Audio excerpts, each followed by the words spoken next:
Welcome back, everybody, to the High Conflict Co-Parenting Podcast with Brooke Olson. This week, my guest is Oona Metz. She's the author of the book Unhitched, the Essential Divorce Guide for Women.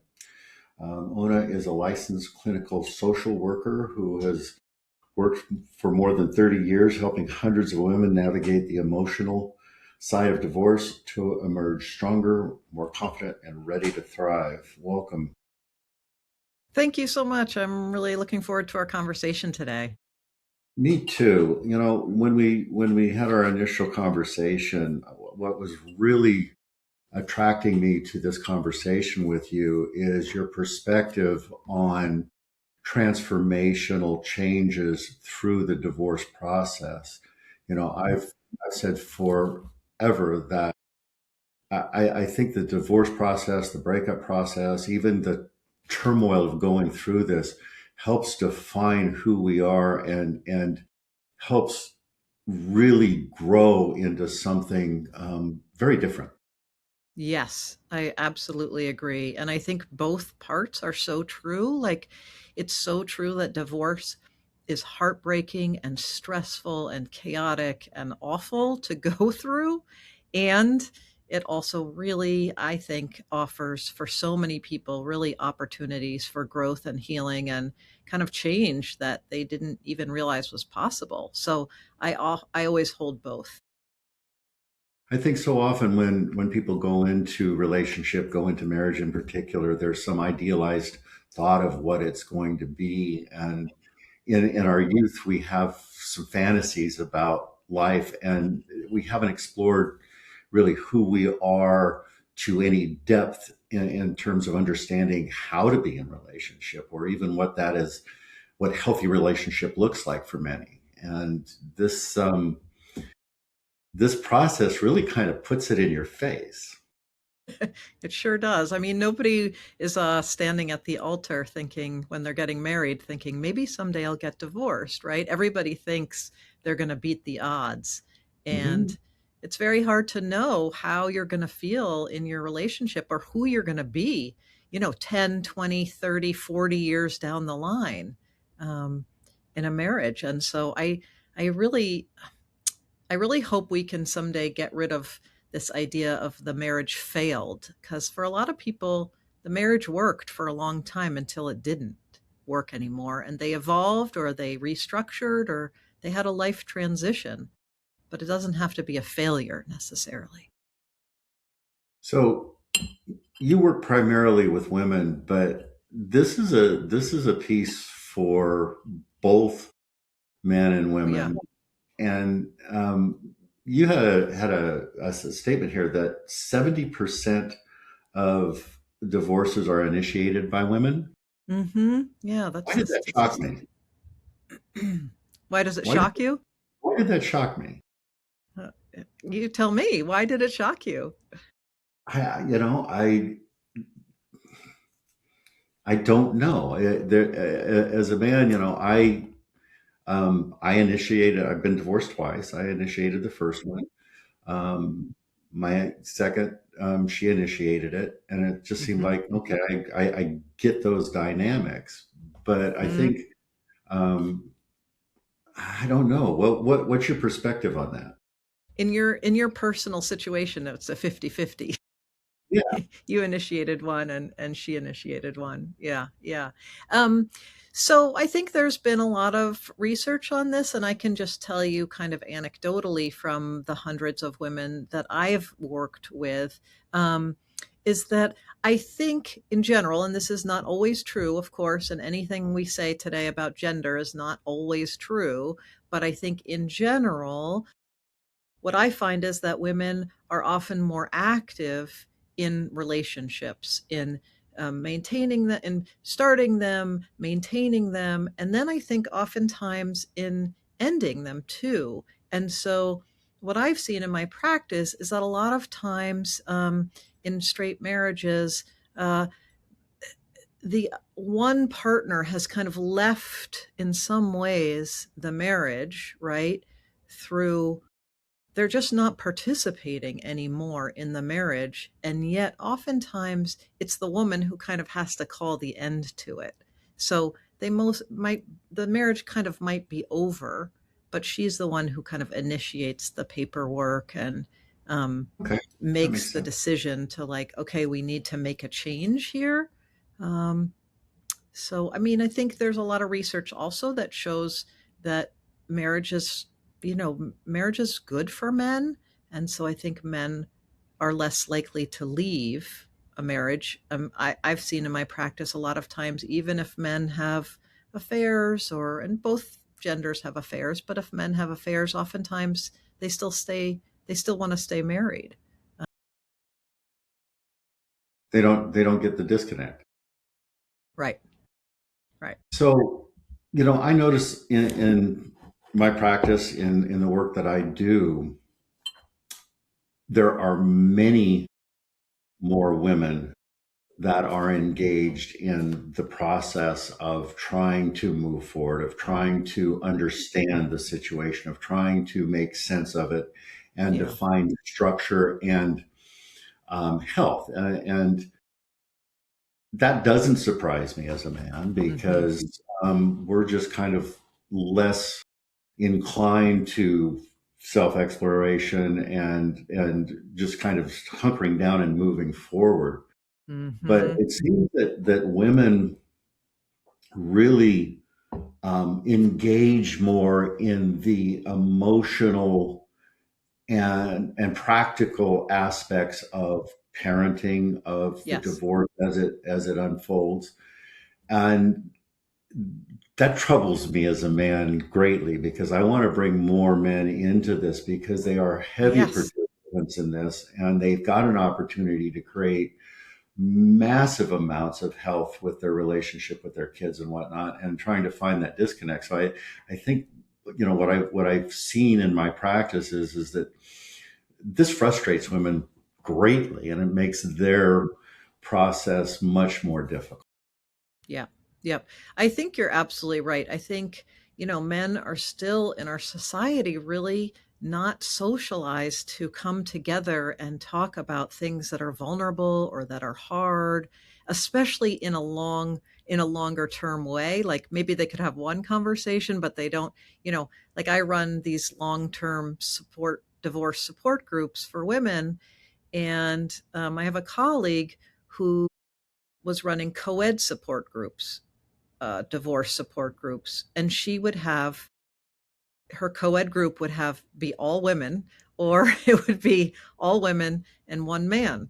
And I really think I'm so glad that you're having this podcast, and I think we need to develop other spaces for men to come and be able to talk about what they're actually feeling so that they don't end up kind of repeating. Because I think if you don't talk about what you're feeling, you end up just denying your feelings or criticizing your feelings or repeating the same old mistakes over and over again. And that's not good for anybody. I run support groups as well, and they are Hmm. technically co-ed, but they're typically all women. Every once in a Yeah. while, I get maybe two men in it, Yeah. Yeah. and it's a difficult process because most of the people that I work with are in high conflict, Hmm. divorce and custody battles, and that levels up the anxiety for everybody in the process. Yeah, it sure does. And for my clients, by and large, this is a problem solving conversation, and I approach it through the lens of the nervous system and the Mm, activation and the good. lack of cognitive process, and try to bring it into problem solving and taking it out of judgment. And without engagement, without somebody like yourself or myself in that process, that becomes impossible, well, difficult, if not impossible. Hmm. Hmm. And I'm wondering, with what you do, your writings, your therapeutic process, how do you bring the people into understanding that this is just a journey. This isn't an evolution of personal growth in the process, but also the demanding of the notion that um, no matter what the dysregulation that the other person is in, Mm, that there's a reason for that dysregulation, whether it's a mm-hmm, personality disorder or whether it mm-hmm. is just a high emotional piece that they haven't been able to process. How do you draw that conversation in? In terms of understanding what the other person is going through. Yeah. Yeah. I mean, I'm sure you know the work of Bill Eddy. Oh, yeah. I know Yeah. Bill Eddy. Yeah. Yeah. I love his work. So I think there's a fine line between trying to understand what the other person, what your ex is, why they're acting the way they are. And sometimes people can go down a rabbit hole trying to understand why it is. And Hmm. sometimes that's useful and sometimes it's not useful. And what's more useful is thinking about how do you set boundaries with that person? How do you yourself have clear communication? How do you calm your own nervous system so that when you're confronted with somebody in high conflict, that you can communicate effectively, um, and kind of protect yourself? So, I think all of those yeah, things come together. If it's done well and it's coached well, that the yes. understanding dictates how you set your boundaries, how you hold your boundaries, and it also defines the relationship as it was. Mm-hmm. So Right. it's not repeated. Mm-hmm. Yeah, So absolutely. talk a little bit about your book Unhitched, Una. Oh, great. Tell Well, our audience kind of what this is all about and what got you to it. yeah. So I've been running these. I have 3 weekly divorce support groups in my practice in Boston, and I've been running them for 15 years. Same day, same time. People come and use the groups for as long as is helpful to them. And in the old days, when I first started running the group, people would ask me for a book. And I gave them, I don't know if you're familiar with Crazy Time. I gave them that Mhm. book. That's a book that was written in 1992. And so it became more and more outdated as the years went by. And I kept looking for, well, there's got to be a book out there that's by a therapist about the emotional journey of divorce for women. And I really couldn't find one. And after running these groups for 15 years, I had so much useful information that was kind of jangling around my head. And I finally decided I need to write this down. I need to give this to a wider audience. And so that's how the idea for the book, which is right here, um, that's how this idea for the book was born, from just realizing how much good information I had in my head. Um, and the way that I structured the book, something you just mentioned a little bit earlier, is that when we know that when stress goes up, cognition goes down, right? And I've had so many women who come to me and they say, I can't read. And I say, it's okay. Your ability to read will come back to you. But when you're in a very, very high stress situation, it can be very difficult to read, especially dense text or legal documents. I mean, that's hard on the best day. And so I really had to think about how I was going to write this book for people who have a hard time reading in the moment. And so the way that I did it is that I have kind of really chunks of kind of bite sized chunks of really helpful, useful, practical information about the divorce process, starting on the very first day and going all the way through the entire divorce process. And then the other thing I know about people who are going through divorce is that they often feel very isolated and lonely. They come to me and they say, how is it possible that so many people are divorced and I don't know any of them? And so I have in the book a lot of kind of realistic stories. They're not stories from my about my patients because I am bound by HIPAA and I Mhm. value my patients' privacy. but I've heard so many stories at this point that I just made composites to put into the book. So the book has plenty of vignettes and stories about people going through divorce so that people reading the book can feel like, oh, that story, I can totally relate to that story. That's something I've been through too, so that they feel less alone.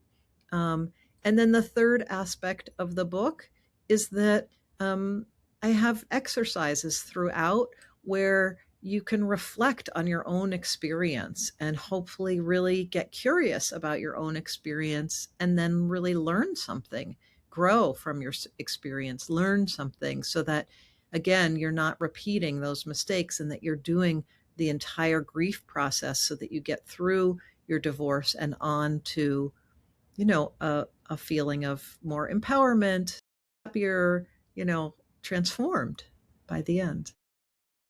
I think that people don't really understand that this is a grief process that has to It be is. gone through, and you can't push it. It has its own timeline, Yes. um, and that culturally, in many cultures, that timeline kind of has a year to 18-month kind of a gap if people are actually involved and engaged in it. And interestingly enough, with the group of people that I work with, I've kind of defined that high conflict threshold at about 2 years, because up until that, people are just trying to figure stuff out. They're dysregulated because of the change in their circumstances. Things don't look the same. They don't feel the same. The routines are different, getting the kids in different forms. And it's chaotic. Yes. Very, very. Yeah. Yeah. So when But you I, are I like what you walking said your about that you clients or can't your, rush your it, readers, you know?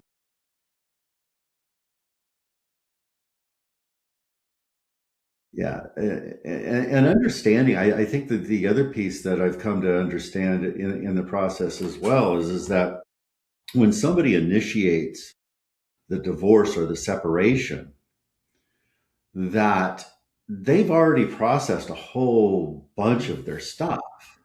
Right. They've Right. gone through part of the grief process already. And Mhm. then the other person kind of gets, even if they kind of got the sense that something's off, they're just getting started. And there's a notion That's of, right. why can't they just get here, and why can't we just get this done? Because people frankly just haven't processed it. That's right. That's right. That I think that's so true, and I also think there's a myth out there that if you are the one who's initiated the divorce, you're happy about it, right? And I think people only initiate divorce when they've had like kind of heartbreak after heartbreak after heartbreak in their marriage, right? Leading up to it, because nobody wants to get divorced. So even if you're the one who initiated it, you're giving up on your hope that it's going to get better. You're giving up on your dreams of a future together. There's a lot of things to give up even when you're the one initiating it. And where kids are involved, there's a giving up of time with those kids that is Yeah. a precious Yeah. piece for the parents. And that can be Right. heartbreaking. It's like, how do I Oh, do yeah. that? Yes. Yeah. Yeah. And I think that sometimes keeps people in unhealthy marriages for longer than they should be in because they're worried about their kids or they don't want to mess up their kids. And sometimes it's always a transition for the kids and hard. But I also think, there's sometimes where kids are not doing well in an unhealthy marriage. And when people finally do separate, the kids do better. Yes. Yeah. Yeah. So in your practice and in your groups, Una, do you talk about pre-separation processing and getting ready to get ready to get ready? Yeah, yeah. I mean, especially for people who, and especially these days, like financially, sometimes people can't get into two different homes, you know? Um, and so I really help to coach women how can you be more separate? How can you almost like practice being separated while you're still living together? Is there another bedroom or another space you can move into? Are there other people in your life that you can rely on to get your needs met? Are there ways that you can spend time separately? Um, and I don't know if you're referring to that or you're referring to what they need to do to kind of get the legal and financial pieces in order, because there's a lot you can do there too. I think all of it. I think, both of those things are really super important for people to understand what they're getting into before they get into it. Yeah. And the notion that community is so important Mm. for that structure of that move away. Uh, and there's a place here that what you think is your community can disintegrate in a heartbeat when this Yep. happens. And Hmm. that adds to the notion of isolation and being alone. And Yes. how do they begin to pull community back together so they've got some sense of support, not just an attorney that they're talking to that's trying to lead them through the technical pieces of divorce. And again, that process we don't even have to talk about, because finding a good attorney that can really hold you in that process is rare. Yeah. Yeah. It's so true, though. Community is so important. And I think you're absolutely right that sometimes people end up losing friends or community through divorce, and which can be yet another loss. I think some relationships can be strengthened, but some disappear or are, there's more conflict in them. And I think it's so important for people to be able to find other people who've gone through divorce. And really, you know, sometimes people think, well, I don't know anyone who's going through it. But if you scratch the surface, you will Find it find real quick. you'll find your tribe. You'll find I had a situation the other day. I just finished actually on Tuesday. I just finished a book tour for my book, and I was flying to North Carolina for an event. And this is just an example of scratching the surface. I'm flying to North Carolina for an event. I step onto the plane. I've got a half a cup of coffee with me. And I greet the stewardess. She greets me. And I said to her, "Do you have a garbage back there?" And she says, "Yeah, I do." And I said, "Okay, just be careful because there's still liquid in here." And she said to me, "Our garbage bags are a lot more reliable than even my ex-husband," or something. She like referenced her ex-husband, you know, in this 1 second, we had our 5 second exchange. And so I said to her, "I'm in 7C. Come see me in 7C. I have a book for you." And so later on, she came down the aisle and I said, "Oh, you're divorced?" And she said, "Oh, yeah, I'm divorced." And my seatmate overheard me talking, and then when the stewardess left, she said, "Oh, I'm divorced too." And we started talking, and these are not people who are going to become my friends, but I think I just give it as an example of, you know, if you begin to look, suddenly you're going to find a lot of people, and community is incredibly important. I was driving home from the airport with my last travel as well, and I got into an Uber, and we started to chat, and he asked me what I did, and I talked about the high conflict coaching that I do, and he said, "I need to talk to you." So this stuff is Yeah, just yeah, over, yeah. and It's it's all amazing how. everywhere. So walking people through the process, where do you begin with your clients typically, and how do you help them start to understand and stabilize in their journey?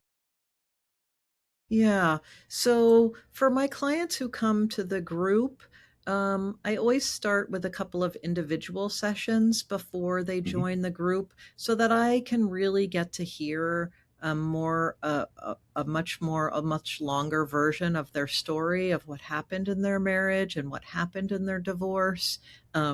Before they come into the group, and also really make sure that their group is going to be a good match for them. And I think in those sessions, I'm really leaning into empathy about what happened. We're not, in the very beginning stages, I think people really need to tell their story. Oftentimes they feel very hurt and betrayed.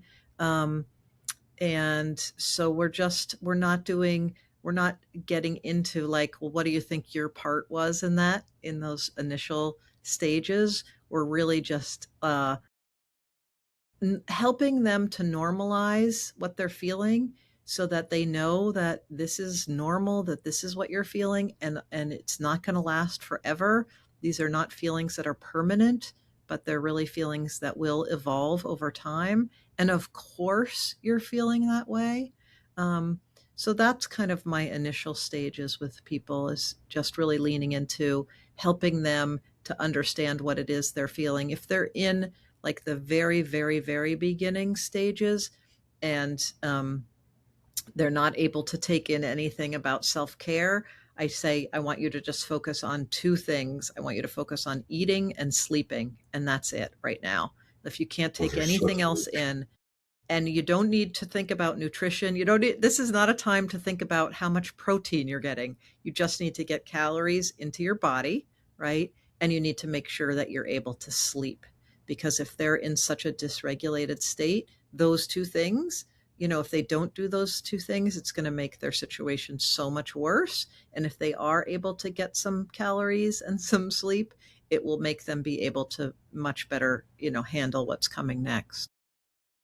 Yeah, the self care, I think people just don't give enough attention to in the early stages of this, because it is a requirement for self regulation. And when people are dysregulated, they step on landmine after landmine after landmine and create such a bigger mess for themselves. Yes. Yeah, absolutely. Absolutely. It can really prolong things if they're not able to regulate. So that's a lot of the work we do in the beginning. How do you approach, or do you approach in your book with this, the emotional unfolding of the process of understanding their nervous system and how it actually functions in a manner to either serve them or create more problems for them? Mhm. Mhm. So oftentimes when they come into the group, they're doing so much connection with each other.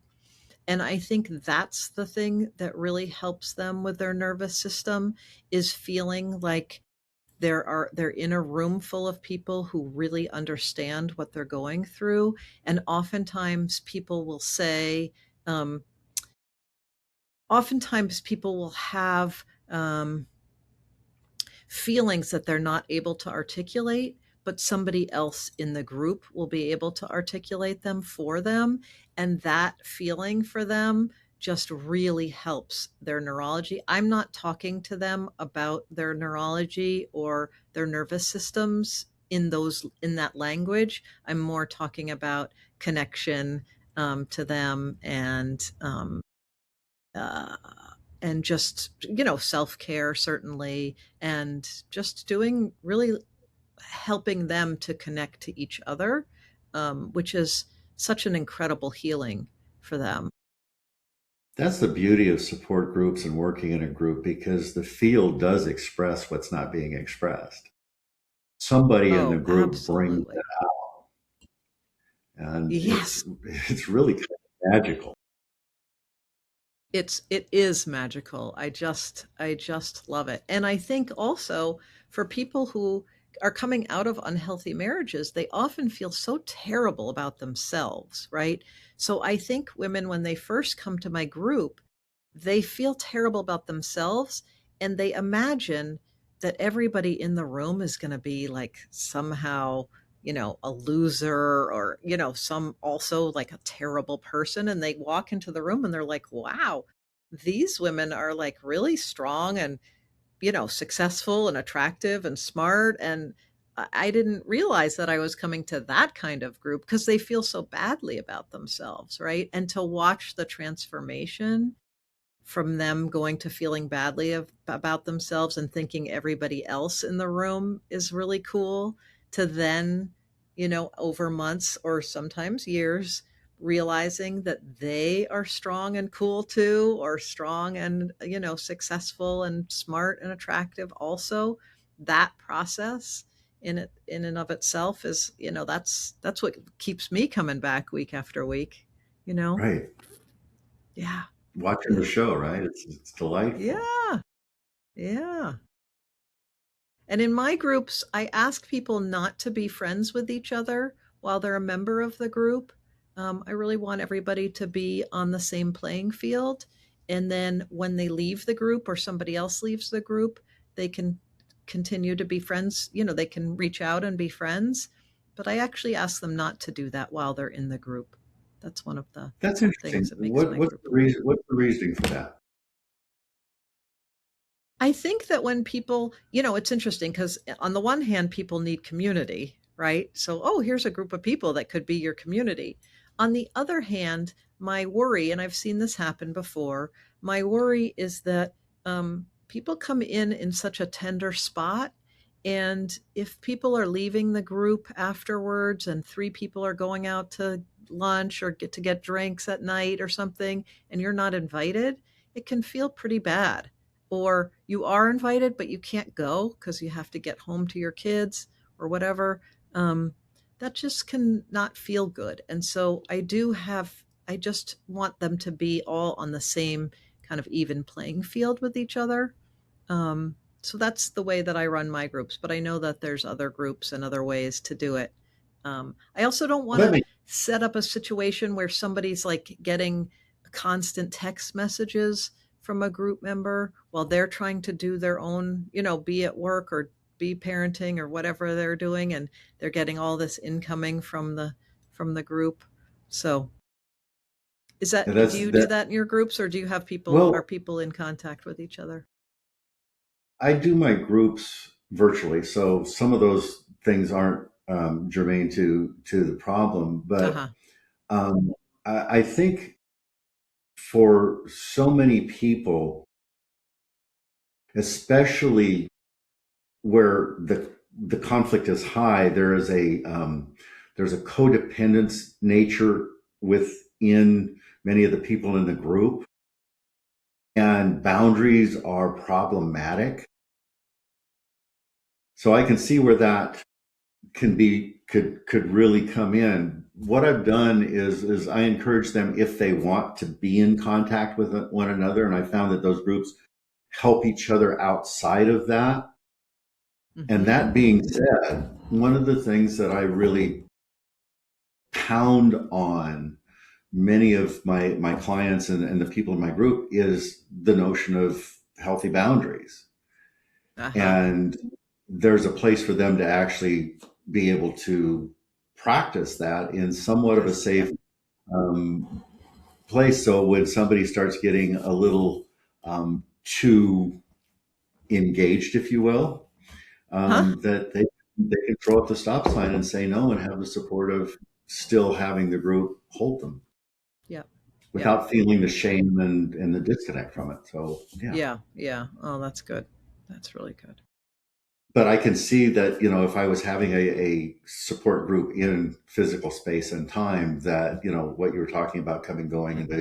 going out for a drink and those types of things could be problematic for sure. Yeah. Yeah. Yeah. I mean, that being said, when people leave my group, they oftentimes make lifelong friends. Like I will still get text messages from people, who were in the group, from a group of women who were in the group 5, 10 years ago, saying, "Here we are, we all got together again." So that just warms my heart. Like it's really wonderful because they're so open, um, and so they share so much with each other, and so it really creates a foundation for a wonderful friendship. So let's talk a little bit, if you would, about this transformational process that the divorce the separation and the divorce can bring in. How do you experience that with a lot of your clients, your support groups? Yeah, I mean, I think one facet of that is just that basic, like, if you go through something that's really, really hard and you survive it, you can have a feeling of empowerment. Like, wow, I never thought I could get through that, but I was able to get through that.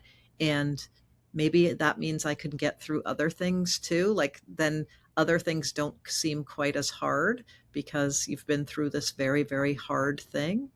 But I also think that um, for so many people, especially if they're in a difficult marriage or a difficult divorce, there's so much energy that goes into the marriage and so much focus on the marriage, on the divorce. And when they get through, there's like a whole reserve of energy that they have that they can use for something else. And that's the point at which I really encourage them to be thinking about what they want, what they need in life, who they are. I think there's a massive kind of identity shift that occurs, especially after a long term marriage. Um, and people have an opportunity to kind of think again about what they want, what they need in a way that they often don't do in a marriage, and especially in an unhealthy marriage where they're just trying to kind of tread water. Um, so I really like to encourage people to make what I call the big bucket list and the small bucket list. And the big bucket list is things that, what we think of as regular bucket lists, like, oh, I want to go to, I want to take a trip to Switzerland or something like that. But there's small bucket lists too, things that don't cost money or take time. I always recommend that people change their bedding, by the way. That's one of the first things I Absolutely. First. recommend. Yeah, yeah. Change your bedding. Is there anything you want to do in your house? Do you want to paint the walls the color that you love? Or when you go to the grocery store, even, like, you're so used to getting the foods that your ex likes or the foods that your kids like. What are you like? Did you give up spices in your marriage because your spouse didn't like spices? Go spend some time in the spice aisle. So I just encourage them to really do and there's a lot of exercises in the book about figuring out who you are again, what you want, what you need, what you like, what you don't like, you know. That's so important. The notion of, for the first time for many people in decades, certainly many years, that they are now an autonomous being. They get to make Yes. their own choices. I have an Yes. exercise in my classes that I have the people in my class go through of, when you entered into the relationship, what did you leave behind that you had Mhm. doing? Yes. And now that you are free of that shift, do Yep. you want to do that again? Yep. You can go back and do it. This is your opportunity. Or is there Yes. something new, to your point, that you want to explore in your life? Because this is now that opening for you to do you. That's It's right. so powerful. Yep. Yep. And if they don't, they get stuck, right, in the past. I mean, it's such an important part of the healing because if they're just still continue to be only focused on what happened in my marriage, what happened in my divorce, oh my God, what's he doing now? What's she doing now? You know, then it's very hard to move ahead if you get stuck there. I've got a quote from George Burns in my book. He says, I look to the future because that's where I'm going to live the rest of my life. Right. Right. I love that. Yeah. Yeah. Yeah.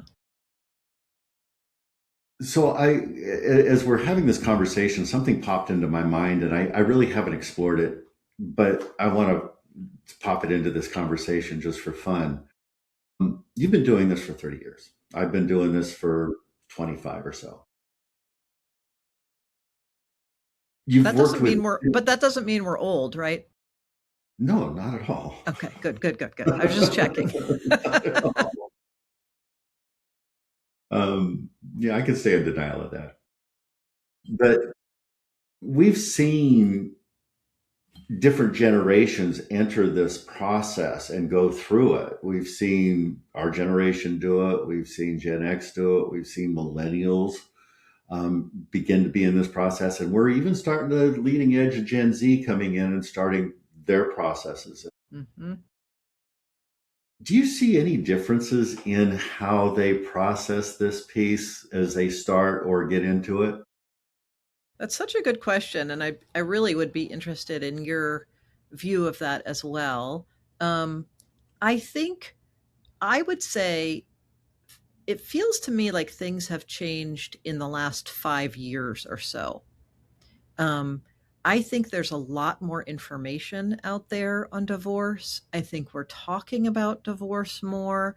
I think part of that was all of these divorce memoirs that came out. You know, Maggie Smith's fantastic memoir came out. Liz Lenz had one. Leslie Jameson had one. So I think it's not quite so hidden anymore. I think we're talking about it. There's still shame and stigma about divorce. Unfortunately, I'm so passionate about trying to reduce the shame and stigma, and I think the way we do that is we continue talking about it, right? And not make it into some secret thing that nobody's talking about. And then this whole rise of divorce coaches, I think, we've always had a wedding industrial complex, right? And now we have a divorce industrial complex too. I mean, I think it used to be that you couldn't find any information on divorce, and now there's so much that it almost can be overwhelming for people. Um, of what am I supposed to do first? There's the coach, the therapist, the attorney, the financial person, all of the online stuff. Um, so that's one big change that I see. I'm curious about what you're seeing.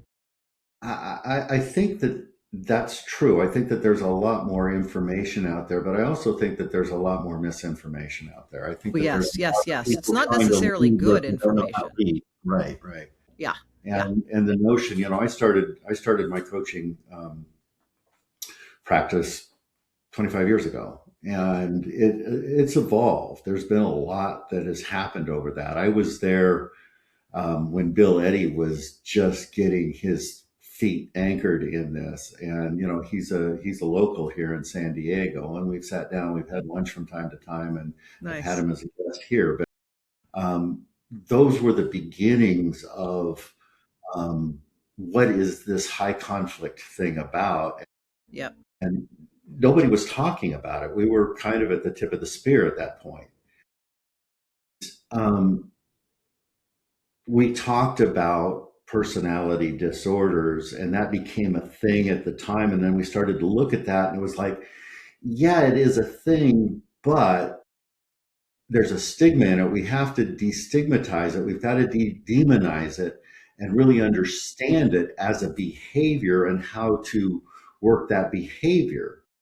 And it seems like it's come full circle in the social media and everything, where everybody's talking about narcissism and the victimization that goes along with that, and they don't talk about really um, the codependency that's in there, the participation that happens in there, the habiting that happens in there, and the individual's responsibility to make those shifts, the Yes. transformation of their own being into something different to manage that. So when I see what's going on now in the divorce industrial complex, if you will, Yep. um, it's problematic, and finding people that really are anchored and aren't giving people um, the the permission, if you will, to go and be a victim in all of this, Mm, to demonize that there is trauma here, there is abuse here, That being said, the antidote to that is transformation. That is the understanding and stepping out of that, and having the agency for that. And I don't That's see right. enough. Right. Right. Right. Because if you get, as we were saying before, if you get stuck in the victimization, then that's not a life, that's not a good life to lead. Right. And If you're it's just not a stuck good there. it's not a good mirror for your kids to look into either. No. Modeling of that. Correct. Yes. Yeah. So, So true. generationally, I think that that's the difference that I'm seeing with this leading piece of that. And I think it's Hmm. with the books like you've got, that are out there, to really accentuate this notion of this is a time of growth. This is, Yes. my old podcast host Charlie, used to bring forward the notion of this isn't happening to you; it's happening for you. Uh-huh. Right, right, right. Which is very hard to convince somebody when they're first in it, right? But it's so true. And we can see the long, we see the long haul. Right. Right. It looks like we have a couple of, I don't know, there's a couple of things in the chat. I don't know if you want to look at that or not, but we can. Or Chat down here. What I've got here is just a public chat. This is Mossy just putting out, okay. stuff there. Gotcha. So I there's didn't read it. nobody. I just saw. No, that's fine. Um, what else can you tell us, about your process and about your book while we've got a few minutes left here, Oona? I'd really Mm-hmm. a little bit more. I think one of the things that's so important, and in my book, I have little things about parenting woven throughout, but I also have two full chapters really devoted to parenting. And, I think that's such an important piece, um, because it's something that kids are going through too. Yes. Um, and and we know that the thing that kids need most is for their parents to be, rational and reasonable and happy. And it's really hard. It can be very hard to be rational and reasonable and happy when you're in the midst of a high conflict divorce. And so, I really take people through just some very practical things that they can do for their kids to help their kids feel supported. Like even just things like, how if the kids are going back and forth between two houses, like how you refer to those two houses. You refer to them as, you come up with a name with your kid for each house. Maybe it's the color of the house or it's the street where your apartment is, rather than it's mom's house or it's dad's house. Because I think that negates in some ways that it's the child's house too, right? So I really like the blue house or the yellow house rather than, oh, you're going to your dad's house today or your mom's house today, because it's the child's house too. So That's little interesting. things like that. That's a nice concept. I Yeah. like it. Yeah, yeah. Or also really encouraging people not to, when their kids, I have a whole section on how you ease the transition and between houses, and not leaning too hard on like I'm going to miss you.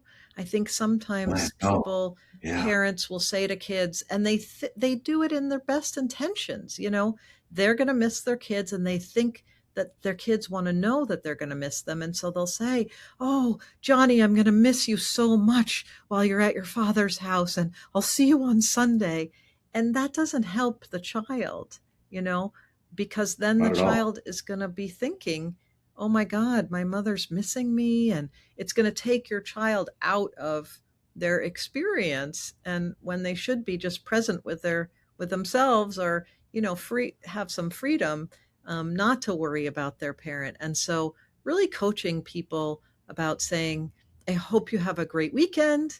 And I'm looking forward to seeing you when you get back, so that the child knows Boy, you're going to be thinking that of that them and language. you're happy to see them, but you're also happy to have them go. And even if you have to fake it, sometimes you may not feel like that. That may not be a true statement in your heart of hearts, but I still think it's important to be able to fake it, to send your child The kids need off. to know that you're going to be okay. The kids Yes. need to know that you're going Yes. to be okay. I even take it to another level on occasions, and that is to tell the kids that you're going ice skating, you're going dancing, you're going to go out with friends, and that you are okay, and that you're in the motion of Yep. life, and Yep. that kind of sets them free to do the Yes. same thing.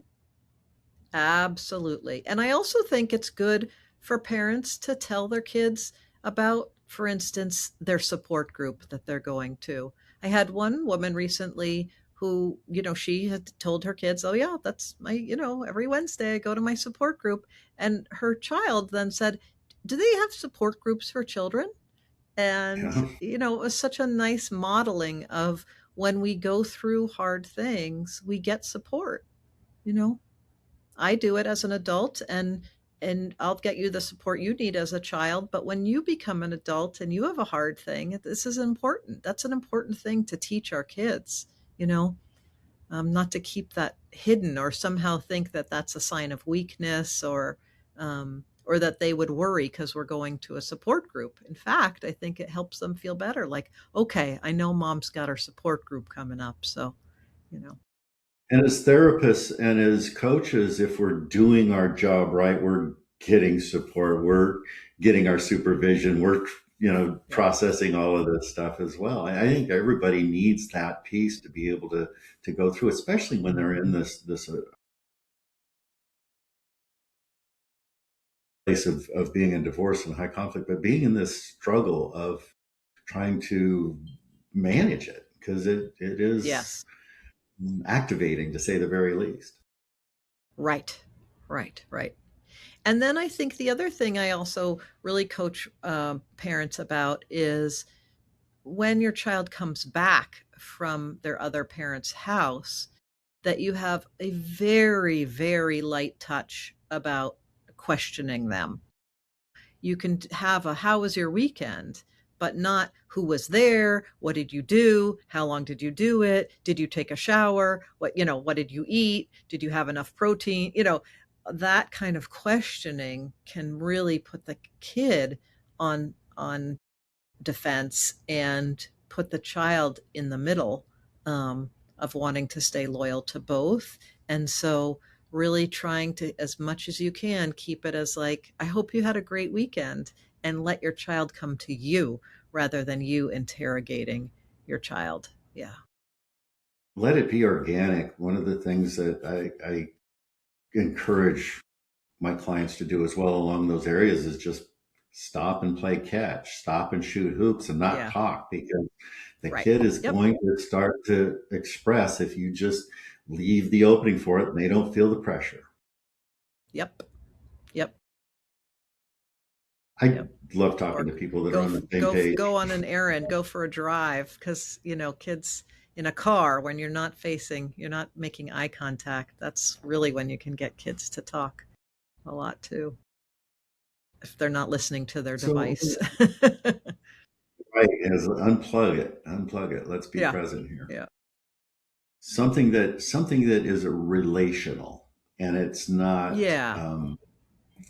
Yeah. It doesn't have any pressure behind it. Right. Right.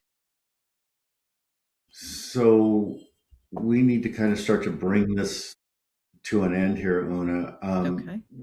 What else would you like to tell our audience that we haven't talked about that you want them to know, and then kind of wrap that around how they can um, reach out and contact you, buy your Hmm. book, get into your support groups, have you as a resource for them? Great. I mean, one thing I do want to let people know is that there is an audio version of my book. I narrated it, and I think that's really, it was very important to me that that happened, both because it's just some people's learning style or some people's busy lives. They can only listen to the book while they're driving or vacuuming or whatever they're doing. But also, it's a safety issue for some people, and some people can't have a book about divorce on their nightstand or for their kids to see. And so I really wanted to make sure that I could be in your ears if you need me in your ears. I do have a website. It's oonametz.com. That's OONAMETZ.com. And I have a ton of free resources on my website. I have my podcast. This podcast will be up there. Um, and a lot of articles that I've written. I have a Psychology Today blog as well. And that can all be found on my website. And you don't have to put in your email or anything to get the resources. It's just up there for free. My support groups are in the Boston area. They are all in person, so I don't see people online, but I welcome anybody who wants to come to one. And I also have developed a training program to teach other therapists around the country how to lead the groups that I lead. So if you're interested, if you're a therapist listening and you're interested, any kind of mental health clinician, if you're interested in learning more about running these groups, which are incredibly satisfying as a therapist to run, please get in contact, because I now have people trained in New York and Texas and Massachusetts. And that just came out of having such a long waiting list that I felt like I needed to have more people trained in Boston. And now it's spread. So, And we want to be able to reproduce this because so many people need this yeah, kind of information, and there's a legacy piece to it, right? absolutely. There's a Yeah. place where we're going to Yeah. step away and we want it to continue. Right. All right. Right. So thank you so much for coming in and doing this podcast with me, Oona. And I want to just kind of step back for a moment, see if there's anybody that's got questions here that they have of you or of us. And we'll Okay. sit here for just 3 or 4 or 5 minutes. And if nobody shows up, we'll just close it out. Okay. Great.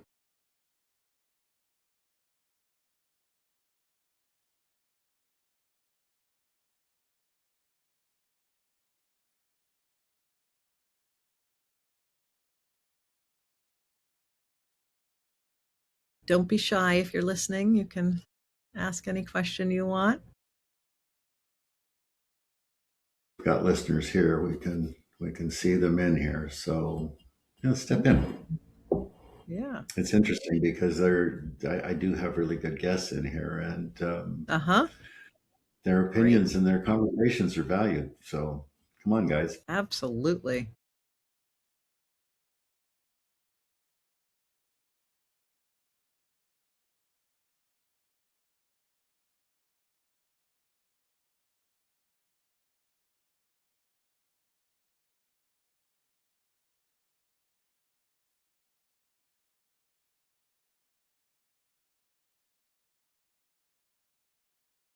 Well, they may be listening while they drive and not able to chat, but I hope if they feel so inclined, they'll be able to.